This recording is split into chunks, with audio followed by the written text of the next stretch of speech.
Good morning students, আমার চ্যানেলে তোমাদের সবাইকে স্বাগত। আজকে তোমাদের সাথে আলোচনা করব জেনারেল অ্যাওয়ারনেস অ্যান্ড জেনারেল নলেজের 141তম পর্ব নিয়ে। তো আগের পর্বগুলির মতোই আজকের পর্বটিও খুবই গুরুত্বপূর্ণ হতে চলেছে, বিশেষ করে যারা কেপি কনস্টেবল এবং ডাব্লিউবিপি কনস্টেবল পরীক্ষা দিচ্ছ 2024-এ। তো প্রতিদিন ঠিক সকাল 6টায় আমি তোমাদেরকে এই পর্বটি করিয়ে থাকি। তো অবশ্যই সকলেই যুক্ত হয়ে যাবে এই সময়। সমস্ত আপকামিং পরীক্ষার জন্যই এই পর্বটি উপকৃত হবে, যেমন KP constable, WBP constable, clerkship, miscellaneous, SI, সমস্ত পরীক্ষাগুলিতেই। তো চলো আজকের ক্লাসটি শুরু করা যাক। তোমাদের প্রথম প্রশ্ন হলো, রাজা টোডরমল কোন শাসকের সাথে যুক্ত ছিলেন? 5টি স্টার দিয়ে রেখো। রাজা টোডরমল কোন শাসকের সঙ্গে যুক্ত ছিলেন? সঠিক উত্তর অপশন সি, আকবরের সাথে। অ্যালুমিনিয়াম নিষ্কাশনের পদ্ধতিকে কি বলা হয়? কেপি কনস্টেবল, ডাব্লিউবিপি কনস্টেবল দুটি পরীক্ষাতেই এই কোশ্চেনটি বহুবার এসেছে। অ্যালুমিনিয়াম নিষ্কাশনের পদ্ধতিকে কি বলা হয়? সঠিক উত্তর অপশন বি, হল পদ্ধতি। মামা ভাগ্নে পাহাড় কোথায় অবস্থিত?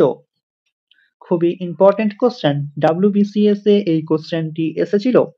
মামা ভাগ্নে পাহাড় কোথায় অবস্থিত? সঠিক উত্তর অপশন ডি, বীরভূম জেলায়। কাকুরঘাটি জাতীয় উদ্যান কোন রাজ্যে অবস্থিত? 5টি স্টার দিয়ে রেখো। এসএসসি 2022-এ এই কোশ্চেনটি এসেছিল। কাকুরঘাটি জাতীয় উদ্যান কোন রাজ্যে অবস্থিত? সঠিক উত্তর অপশন এ, ছত্তিশগড় রাজ্যে। জীবন স্মৃতি কার আত্মজীবনী? খুবই ইম্পর্টেন্ট কোশ্চেন, ডাব্লিউবিপি কনস্টেবল 2009-এ এই কোশ্চেনটি এসেছিল। জীবন স্মৃতি কার আত্মজীবনী? সঠিক উত্তর অপশন বি, রবীন্দ্রনাথ ঠাকুরের। নিউটনের দ্বিতীয় সূত্র থেকে কিসের ধারণা পাওয়া যায়? 5টি স্টার দিয়ে রেখো। নিউটনের দ্বিতীয় সূত্র থেকে কিসের ধারণা পাওয়া যায়? সঠিক উত্তর অপশন এ, বলের পরিমাণ। কচ্ছপ কোন শ্রেণীর ভুক্ত প্রাণী? খুবই ইম্পর্টেন্ট কোশ্চেন, কেপি কনস্টেবল এবং ডাব্লিউবিপি কনস্টেবলে এই ধরনের কোশ্চেন আসে। কচ্ছপ কোন শ্রেণীর ভুক্ত প্রাণী? সঠিক উত্তর অপশন সি, সরীসৃপ। ম্যালেরিয়া কি ঘটিত রোগ? খুবই ইম্পর্টেন্ট কোশ্চেন, ম্যালেরিয়া কি ঘটিত রোগ? সঠিক উত্তর অপশন বি, প্রোটোজোয়া। সরকার কবে শিল্পনীতি ঘোষণা করে? 5টি স্টার দিয়ে রেখো। ডাব্লিউবিসিএস এ এই কোশ্চেনটি এসেছিল প্রিভিয়াস ইয়ারে। সরকার কবে শিল্পনীতি ঘোষণা করে? সঠিক উত্তর অপশন ডি, 1948 সালে। সূর্য কোন পদ্ধতিতে শক্তি অর্জন করে? খুবই ইম্পর্টেন্ট কোশ্চেন, সূর্য কোন পদ্ধতিতে শক্তি অর্জন করে? রেলওয়ে বোর্ড এই কোশ্চেনটি করেছিল 2019-এ। সঠিক উত্তর অপশন সি, ফিউশন পদ্ধতিতে। রিজার্ভ ব্যাংকের প্রধান কার্যালয় কোথায় অবস্থিত? খুবই ইম্পর্টেন্ট কোশ্চেন, রিজার্ভ ব্যাংকের প্রধান কার্যালয় কোথায় অবস্থিত? এই কোশ্চেনটি আমি তোমাদেরকে আগেও করিয়েছি, তো সঠিক উত্তরটি তোমরা আমাকে কমেন্টের মাধ্যমে জানাও। ইপিকাক কি প্রকার মূলের উদাহরণ? 5টি স্টার দিয়ে রেখো। এসআই এর কোশ্চেন, ইপিকাক কি প্রকার মূলের উদাহরণ? সঠিক উত্তর অপশন সি, গচ্ছিত মূলের উদাহরণ। লাল বাহাদুর শাস্ত্রীর সমাধি কোথায় অবস্থিত? লাল বাহাদুর শাস্ত্রীর সমাধি কোথায় অবস্থিত?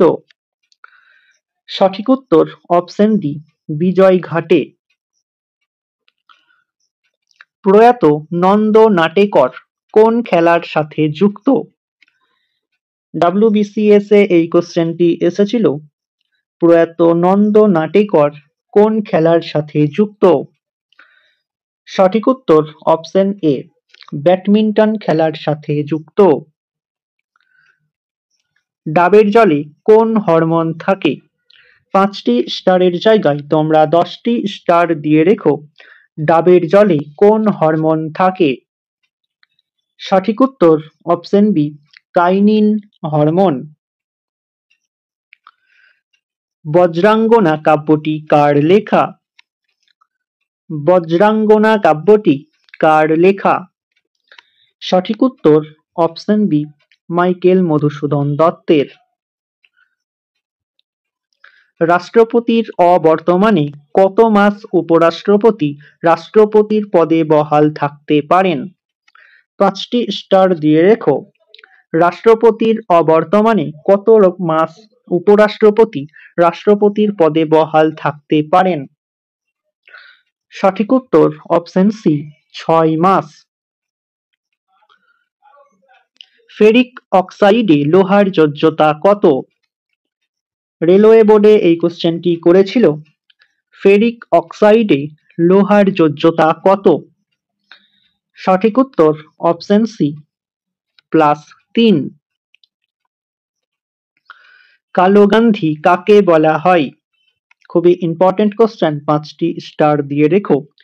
SI 2011-তে এই কোশ্চেনটি এসেছিল। কালো গান্ধী কাকে বলা হয়? সঠিক উত্তর অপশন এ, নেলসন ম্যান্ডেলাকে কালো গান্ধী বলে অবহিত করতেন।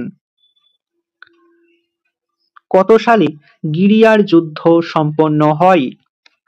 WBCS এই কোশ্চেনটি করেছিল। কত সালে গিরিয়ার যুদ্ধ সম্পন্ন হয়? সঠিক উত্তর অপশন ডি, 1740 সালে। তো স্টুডেন্টস, এই ছিল তোমাদের আজকের ক্লাসটি ভালো লাগলে বন্ধুদের সাথে শেয়ার করো। চ্যানেলে নতুন হয়ে থাকলে চ্যানেলটিকে সাবস্ক্রাইব করে পাশে থাকা বেল আইকন বাটনটি প্রেস করে রেখো ভিডিও নোটিফিকেশন সবার প্রথমে পেতে। তো দেখা হচ্ছে নেক্সট ক্লাসে। আজ এই পর্যন্তই। সবাই ভালো থেকো, সুস্থ থেকো। জয় হিন্দ, জয় ভারত।